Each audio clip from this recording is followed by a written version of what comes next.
Well, I'm going to invite you to be seated for a moment. It's a beautiful spirit of worship in here this morning as we close the service, and on a day in which Dr. J is preaching about being fearfully and wonderfully made and that we are seen by God. Here I am. I'm excited to be able to share an important announcement with you. If you don't receive my Friday emails, just call the church office and you can get added to that list. And if you do receive them, then you know I shared this past Friday a statement from our governing board here at St. Luke's. For some time, they have been studying the issue of marriage practices here in our congregation, which has been a matter of huge divide in our United Methodist Church that is leading to a separation in the denomination nationwide. Part of the challenge in this is that our general conference, because of COVID and quite frankly, politics in the church, has postponed it until 2024, when we anticipate that the exclusive prohibitions against the full acceptance of LGBTQ plus individuals is going to be overturned, and all United Methodist churches will be allowed to conduct same-sex marriages and allow the pastors to do such and ordain gay members, trans people in the church. So we anticipate that day's coming.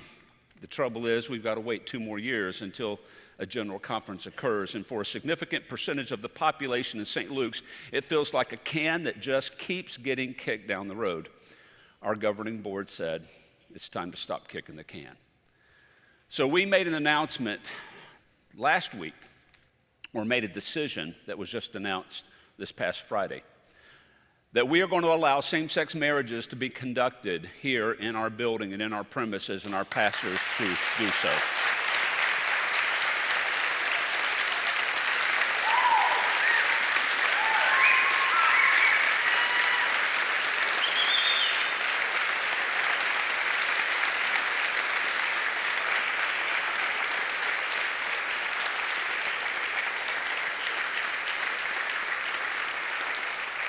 Well, you might as well stay standing now, so we'll have the benediction in just a moment, so I invite everybody to stand. I'm not going to go into all of the reasons described in the statement that talk about why we're doing this now and our acknowledgement that this is, in a sense, in violation of our current book of discipline. But the reasons for why we're doing that, it's in this statement. You can access that online. You can pick it up as you go out the door this morning. There will be copies available for you, so we want you to understand that. But there are a couple of things that I'd like to say in closing, and that is, we're not doing this to be a publicity stunt.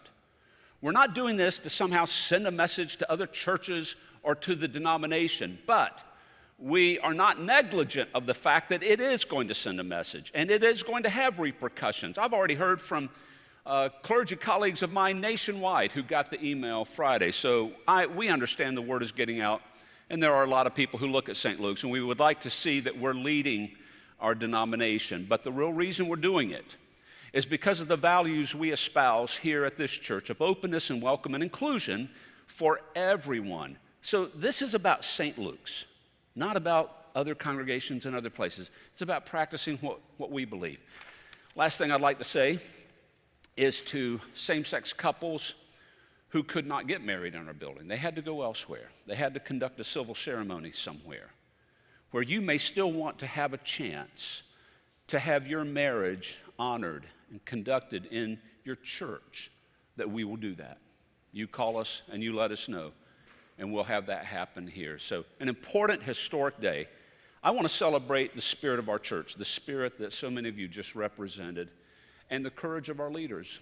Our leaders are the ones who are stepping out on this and saying it's time to do this.